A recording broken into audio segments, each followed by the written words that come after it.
According to Human Rights Watch, there was a rise in attacks on schools last year. 12 teachers were killed in 2019 alone.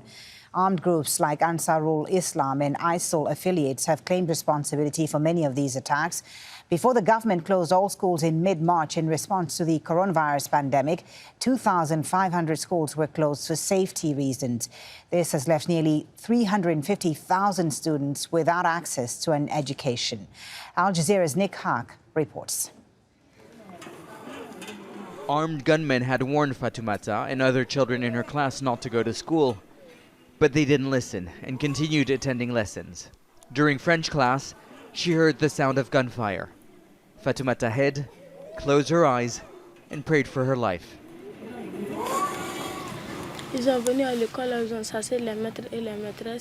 I thought they were going to kill me. They asked children and teachers to leave. Warning, they no longer want to see children learning in school. The armed men burnt books and the children's notepad. Some teachers, like Mr. Sawadogo, escaped. Others were executed. They told us to stop teaching in French. That is their main issue. They are targeting schools to fight the government. In April 2019, we traveled to teacher Sawadogo in Fatoumata's villages after fighters of the Islamic State in the Greater Sahara killed a local pastor and members of the congregation. Shortly after, they killed an imam and worshippers. In January, they went to the town's market and shot down merchants. According to the UN, 848,000 people have been displaced from the northern region, fleeing the violence. Like Fatoumata, most are children. With schools shut, they no longer receive an education. Human Rights Watch says instead, children beg for food or work, with many young girls forced into early marriages.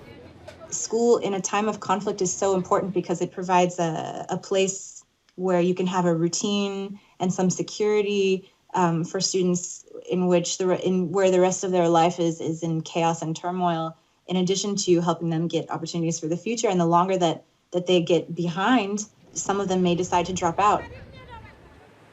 Security forces are turning primary schools into military camps, and this has made schools even more vulnerable to attacks from armed groups.